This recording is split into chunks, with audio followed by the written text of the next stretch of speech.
بسم الله الرحمن الرحيم والصلاة والسلام على الأنبياء والمرسلين سيدنا محمد وعلى آله وصحبه أجمعين. maanta waxaan ka hadlayaa anigu horta waxaan ahay arday baan ahay arday qurbaha ku koray baan ahay aabahay ilaahu naxariistee wuxuu ahaa waxaad dhihi kartaan jiilkii ama waxaad dhihi kartaan dadkii dowladnimada kusoo indhaqaaday baadiyo ka soo qaxay miina ku qaraxday baadiyo ka soo qaxay muqdisho imaaday waana magaalada kaliya waqtiga Soomaaliya u dhisneed muqdisho imaaday halkaas uu ka bilaabay 40yadii 50yadii inuu yani mar galin waiter ahaan ka shaqeeyo makhaayadaha galina ma taqaanaa dugsi quraan iyo wax barbarto galina dawaagaas ma taqaanaa wuxuu qaban karo iyo wuxuu sameyn karo markaas uu gursaday oo koray waati markaas wadanka burbura wadanka markuu burburay Sacuudigu imaaday halkaas anaguna ku nooleen ku dhalanay dadka oo Carabaha ku koray kaliyana ila dareemi kara waxa aanu dareensanahay xagga wadanimada Carabtu si kasta ugu noolaatid ugu dhalatid ugu kortid malihid maxay tahay sharaf iyo kuma qabaan abaal iyo inaad tahay si wadamada gaalada yani wax kasta waxba faa'iido leeyihiin wax kasta faa'iido leeyihiin wax kasta dhib leeyihiin gaaladuna faa'iido leeyihiin xagga inay mararka ka yani nidaam ahaan system ahaan ku dareensiyaan inaad tahay qof muwaadina laakiin si kastaba xaqooda madow ba ka tahay ama ajaanib ba ka tahay si kastaba ay ku arkaan inuu waxa tahay wadan dusha ka haystaan isticmaarsistaan xataa yani si aan indirect xataa ahaataba waqtigan baan ka hadlayaa laakiin Carabaha waa wadan islaam waa wadan muslim dhifa ma ahane waxa weeye mar kastaba waxaad ku dareensiinayaan inaad tahay ajaanib inaadan si kastaba mataqaan u dhaxkeli karin wax rabtaba sidaad ugu labisto anigu laftirkeyga 12 sano dugsigoodan ku jiray iskoolkoodan ka wadaa thanawiyada laga soo ibtidaaiya laga soo bilaabo bilowga ilaa thanawiyada khamiis baan ku taagnaa imaamad markaan ka soo noqdana dugsi quraan masaajidka yani 12 sano imaamad thoob macwiis xataa ma aqoon بريهانا برت marka hada jaamacadii waxbarashada caadi ka soo Sacuudi waa ka tagay marka بريهانا bartay arrintii laga hadlo inaan maxwiis iyo khamiis markaas ugu dambeysay Sacuudiyan ka soo baxay marka waxaan ka wadaa ninkaas dhaqankoodan aqaana labiskoodan aqaana qabiiladoodan aqaana hadalkoodan aqaana maanta Sacuudi hadaan arko haduu iska dhaafo san yani in ajaanib ahay wiliga Allah iga dareemay inaan gariib ku ahay soo tahay xaqooda waxaan ka ahay maanta ninka wadanka shala soo galay iyo maanta ninka wadanka soo galay iyo ay aniga isku la mid baan kama duwanin marka maxaa aniga hadalkan aniga keenaya kanaalkan yar baan sameystay qof kasta waxa uu wadankiisa u qaban karo inuu u qabto anigu arday baan ahay hadeer fikradaha aan hayo iyo waxa aan hayo waxa laga yaabaa dad badan inay ku waafaqeen laakiin waxa weeye waxyaalaha aan aaminsanahay inaan wadankeeni anaga u qabsano kaliya baan rabaa in idin soo gudbiyo iyo aaraada aan ka qabo adduunta laga hadlana siyaasadda Soomaali si guud oo kore ma ahane anigu kuma dhex jiro waxna kama garanayo runtii la waaqic marka noocan ma idinka laftirkiina aaraadiina iyo waxa ka aaminsantiin siyaasadda Soomaali in idinka barto iyo caawisaan ana afkaarta aan hayo inaad ii sheegtaan ana waxyaalo badan baan akhriyay xagga diinta in xagga siyaasadda waxyaalo badan baan ka akhriyay alxamdulillah maadaama aan Sacuudi ku soo korayna diinteeda alxamdulillah yani in ugu filan waan aqaana in kastoon aan jeclahay insha Allah marka waxbarashadeeda guud hadda dhameeyo inaan diinta qaybta diinta galo biidnillah taala shariicada marka maxaa ani waxaan hadal ay igu furay oo iga keenaya waxa iga keenaya annaga haddii qofka waa inuu huwiyad leeyahay. huwiyad waxaan ka wadaa muxuu yahay adiga asalkaaga maxay tahay. maadaama qofka wuxuu uu yahay uu aaminsan yahay uu raalli ku yahay wax kasta adduunka wax istaagaa male, wax kasta uu qabsanaya mustaqbalka, wax kasta yani horumari adduun. qofka wuxuu yahay inuu ka faano ma ahan, waxay ahaataba raalli ku ahow. waxyaalaha waxay ka mid tahay radaa'u bilqadari khayrihi wa sharrihi. qofka inuu raalli ku yahay qadarta waxay ahaataba khayr iyo sharba. bima anna ilaahay uu kaa dhigay asaas ku dhalatay waa inaa aqbashid. you have accepted, waa inaa aqbashid. Soomaali baa tahay raalli ku ahow, ma fahamtay? qabiilkaas baa tahay raalli ku ahow. wax kaa galay dadka kale male. muhiimadda adduunka haddii runta loo fiiriyo hadda waqtiga zamanka lagu jiro, adduunku waxaa weeye maxaa baratay weeye, maxaad gaartay, maxaa nafsadaada u qabatay weeye. cid ku dhehaysa male maxay tahay, yaa tahay iyo qabiilkaa tahay iyo waxaad. maadaama aad tahay anuu kaniisadda soo baxay raalli kama ahi. waan qaninka videoga sameeyay wuxuu u soo saaray, anigu waxaan u soo geliyay kaliya background, yani inaad gadaal ka fiirsataan. marka waxaan ka wadaa maadaama qofka fikradii baa iga dhumay garaa lahaada. maadaama qofka mataqaana uu wax bartay uu isaga nafsadiisa iyo noloshiisa meel ka soo saari karo oo nafsadiisa number 1 markaas uu ku bilaabayo familigiisa, markaas uu ku bilaabayo wadankiisa wuxuu u qaban karo. markaas buu mataqaana dadku markaas baa waxa tahay qof mataqaana yani si kasta iyo waxa tahay dadku si kugu caayiraan wax ma ka tiri doonto. marka anigu hadeer waxa waaye dhowr goor waxaan ka hadli doonaa mashaakil muayana, waxyaalo oo dhib, waxyaalo dhaqamooyin xun. anagu Soomaali hadaan nahay dhaqamooyin fiican baan leenahay nooc ma anigu aad iyo aad aan u jeclahay oo ku sharaf noo ah. Soomaali caamatan hadaan nahay aan kaga sareeno ummadaha kale. maxaa kamid ah isku xirnaanshada. maanta yani Soomaali family ahaan si isku caawiyaan, si isku xiran yihiin. runtii hadaan ka hadlo waxa noogu soo dhow baan arkay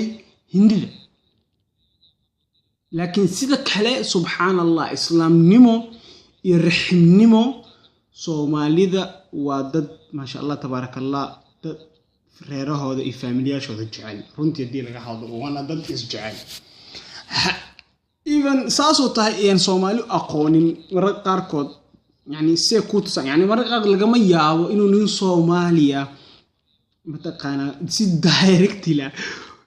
kula imaado ku dhaho waa ku jeclahay walaalkay baa tahay yani waxaan ka wada direct ugu dambeeyay. laakiin waxa laga yaabaa ficilkiisa inaad ka aragtid. yani Soomaali hadalkiisa kama arkaysid, laakiin ficil baad ka arkaysaa. kaanasan baan ugu muhiimsan, ficilkan ugu muhiimsan. kelimadu tayiba way fiican tahay, laakiin ficilkii baad arkaysaa. waxa arkaysaa nin Yurub jooga oo xamaalanaya oo caruurtiis u korsanaya, nin oo habaryartiis dhashay oo wax baranaya, oo waxa laga yaabaa wiligiis alihiis oo arkin hadii isla hadleena 2 mar 3 mar isla hadleen, waa laga yaabaa inuu lacag u soo diro oo waxbarashada ku caawiyo. waa wax aad dahab u ah oo qiimo badan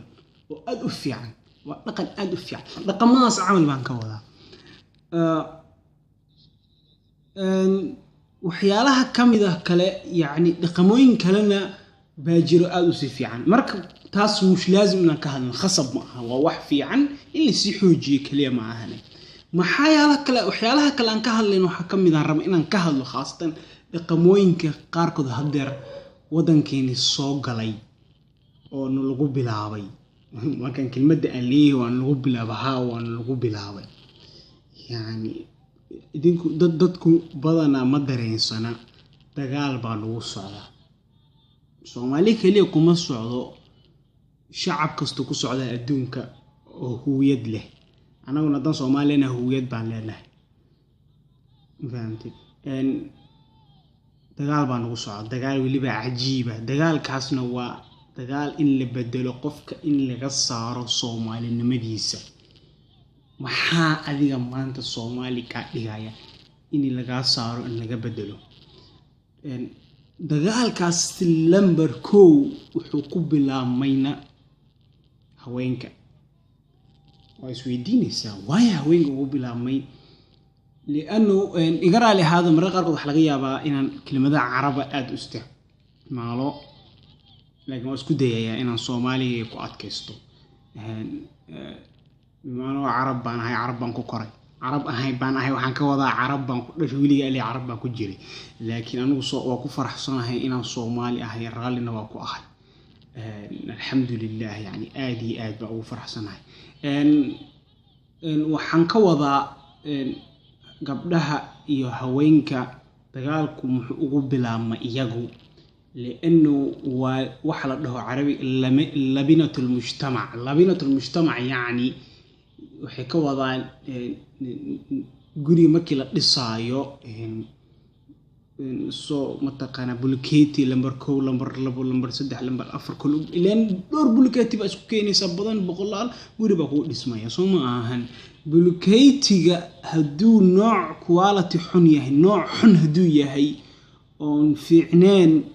oo hore ka burburaya gurigaas aakhirka oo burburaya hawo uma adkeysanayo dhul galiir uma adkeysanayo jug uma adkeysanayo oo burburaya laakiin haddaad guri marka dhisaysid ku bilaawdid bulkeeti fiican oo adag ya gurigaas yani waqti badan buu joogayaa wax fiicanna waa lagu qabsan karaa macnaha waxaan ka soo wadaa haweenku waa asaaska bulshada waay li'anno iyaalka dhalan doona jiilka dhalan doona oo Soomaali wadanka wax wadamada wax u qab wadankiisa wax u qabsan doona iyaga dhalaya iyagana korinaya iyagana rabeynaya iyagay ka soo baxaya عرفت واحد هذا وراء كل رجل عظيم امرأة أنا واحد أدو في صدينين كاست عجيبة هويني عجيبة كتنبيسة وأنا واحد أن أدو في صدي حاجة تاريخ مركان أركي إني منك أدونك واحد ساقط صدي وحي أهاضان بسبورتس منها أهاضو ميليتري منها أهاضو رجل الدين من دينها أهاضو واحد كاستن دائما يعني لخبص يعني يرفق بها آدم بقى نبينا حبيبكيني عليه الصلاة والسلام خديجة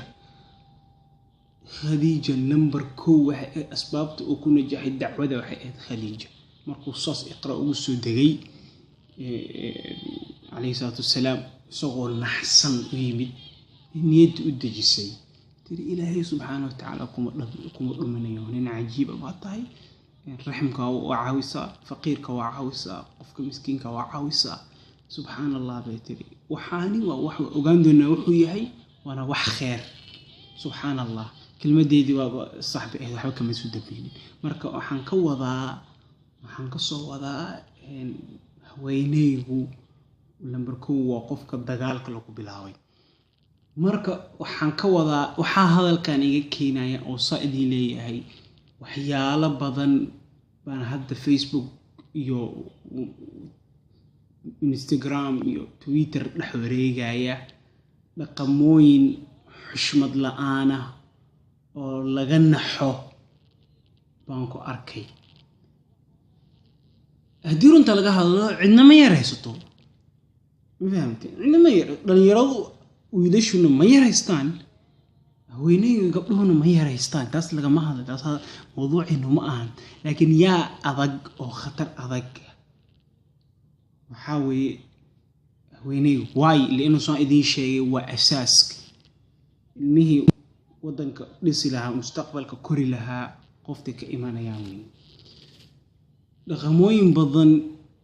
yani waxaa ka mid ah marka idin lahaa Soomaaliya hadda anaga lahay dhaqan baan leenahay waxaa ka mid ah dhaqanka xushmada in aadaabta la ilaaliyo xagga waxyaalo mucaayana waxyaalaha qaarkood inaan laga hadlin waxyaalahaas waxaan ka soo wadaa for example yani sida in laga hadlin yani kaba soo qaad inaan laga hadlin mowduuca sida waxaan ka wadaa inaan laga hadlin isu taga ninka inaagta ceeb ka tahay Soomaalideena internetka iyo facebookki waxa dhex wareegaya gabdho waxaas ay u tahay nooc ma caadi inuu ringaas raali kama ihi wuxuu sameeyay Soomaaliya iyo wadankeena Ilaahay subhanahu wa ta'ala akhira u haysta macnaha saadii shay arugu siyaasadda raaliga ma aha Soomaaliya kuma dhex jiro laakiin si guud ninkii aanu shaqadeeda ma aha cid u yahay qabiil iyo fulaan u cid u yahay kaliya waxa muhiimadeeda wadanka muxuu u qabtay baa aanu ku qiyaasa so igara lahayd mowduuciina u soo noqdo marka waxaan ku arkay iyaga u dhaqmaaya waxay tahay hadalladaas ku hadlaaya oo xushmad la'aanta oo ceebta ah oo laga naxo ka tahay inay raadinayaan waxa la dhaho famous ka wadaan inay soo caanbaxaan inay ku soo caanbaxaan marka waxa aad iyo aad mataqana looga naxo hadalkaan ugu dheereenin waa ka sii hadli doonaa hadda waa muqaddimo anigu hadeer kanaalkaygan mataqana idin sheegayo waxyaalaha aan ka hadli doono Soomaali kaliya ma ahane حتى السياسة أدونك جود دنك كله وكسي هالدي دونا أدونك سلو كله وضو وحا أنو يعني كأخريي رأيي مش وحاول أنو رأي كليه ويه إذا كنا مركز تعليق ماشي هوس كومنت وحا إذا كنا ننكي يوافق سنوافق نغي كلنا أهلا وسهلا وشيكي سننا وضع حظنا أهلا وسهلا فيكم عندنا واكس السلام عليكم هدانا wax qaada dhahayna waa sheedanka hada wax sax dhahayna waa xagga Ilaahay السلام عليكم ورحمة الله وبركاته أهلا وسهلا